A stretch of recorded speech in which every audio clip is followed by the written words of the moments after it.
Zapraszam na jajko z pajacykiem. Bombka z pajacykiem miała powstać na początku listopada, ale wiecie jak jest. Po prostu zabrakło czasu. Zazwyczaj odpuszczam, bo czas nie jest z gumy, ale nie tym razem. Miała być płaska bombka, a jest płaskie jajeczko. Wysokość jajka 16 cm. Maluję i pozostawiam do wyschnięcia.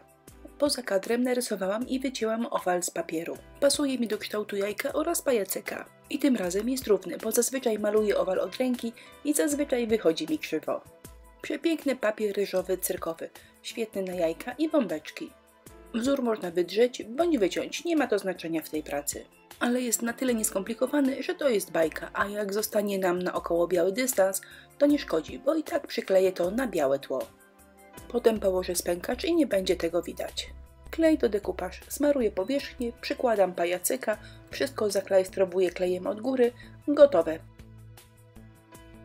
Zanim położę spękacz, podcieniuję obrazek. Farby akrylowe i pędzel skośny. Ja na potrzeby cieniowania mieszam farbę brązową i szarą. Do cieniowania potrzebujemy przyzwoity pędzel oraz dobre farby. Ja już od lat używam do cieniowania farb Stamperi z serii Allegro. Nie wymagają opóźniacza do akryli i po prostu cieniują same. A mój pajacyk właśnie przestał lewitować, dostał ramkę oraz podłogę.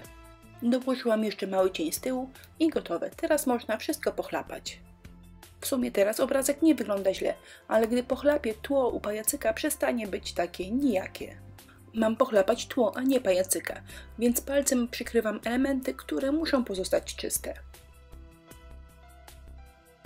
Spękacz dwuskładnikowy firmy Pentard.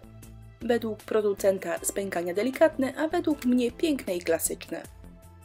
Spękacz dwuskładnikowy, więc robimy go w 2 krokach. Etap pierwszy to podkład.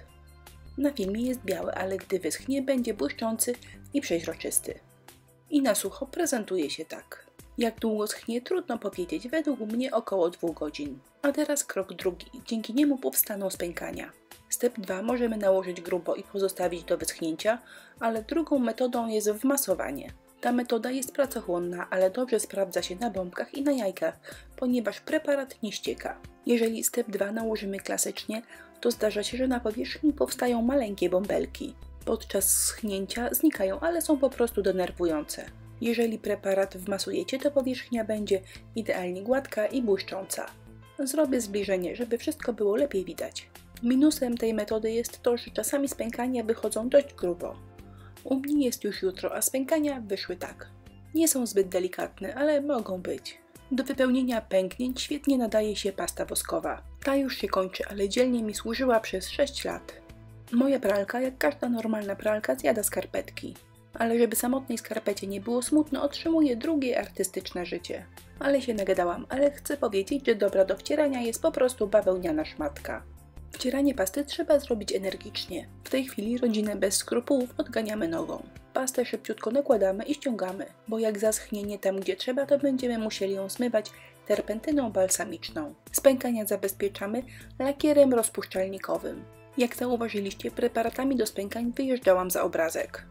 Dzięki temu na całym obrazku spękania są jednorodne. Gdy pędzlem dojadę tylko do ramki obrazka, wtedy przy ramce spękania będą dużo drobniejsze. Farbą pomalowałam jajko na czerwono i teraz przy pomocy paseczka staram się namalować rąby. I to niestety łatwe nie jest. Może na bombce byłoby łatwiej, pomyślałam. Wyszło krzywo, ale jest nadzieja, że nikt oprócz mnie tego nie zauważy. Największy pasztet wyszedł na dole jajka. Ale lepiej przecież już nie będzie, więc przestałam się tym przejmować.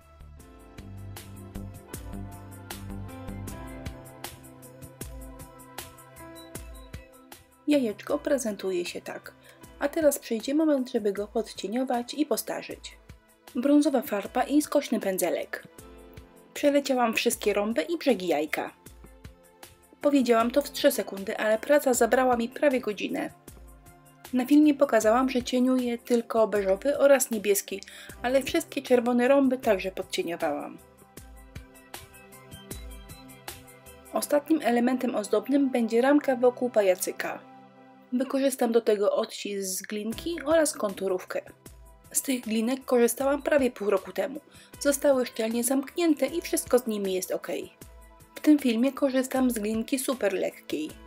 Jest wytrzymała, elastyczna i po prostu bardzo ją lubię. Glinkę miętosimy w rękach jak najmniej. Nasze dłonie odbierają jej wilgoć i po chwili miętoszenia zaczyna się kruszyć. Wyciągamy z opakowania tyle, ile nam jest potrzebne, a następnie ugniatamy w foremce. Nadmiar linki natychmiast zagniatamy i wkładamy z powrotem do opakowania. Wycisk wyjmuję i obcinam niepotrzebne części. Nie czekam do wyschnięcia, jeszcze na mokro posmaruję klejem i przykleję do jajeczka. Mokra glinka znakomicie się formuje, dzięki temu świetnie przylega do jajek, bombek czy butelek. Do przyklejenia masy używamy zwykłego kleju do deku. Glinkę przyklejamy jeszcze na mokro, ale z malowaniem czy postarzeniem musimy poczekać, aż dokładnie wyschnie. To jest biała kontrówka, zrobię nią prosty łańcuszek. To akurat udaje się każdemu. Wyciskam, pociągam, wyciskam, pociągam. Gdy wszystko wyschnie, mogę się wziąć za ostatnie postarzanie.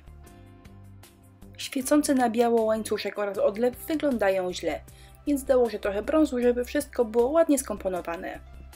Dołożę chwościk, wstążeczkę i ostatecznie moja pisanka prezentuje się tak. Wiem, mało pisankowata pisanka. Ale jako samowładna królowa mojego malutkiego stolika do deku mogę robić jakie pisanki chcę i kiedy chcę. I to jest naprawdę super. A listę wszystkich superowych rzeczy użytych w filmie zamieściłam w jego opisie i zapraszam do naszego superowego sklepu. Do zobaczenia na inspirello.pl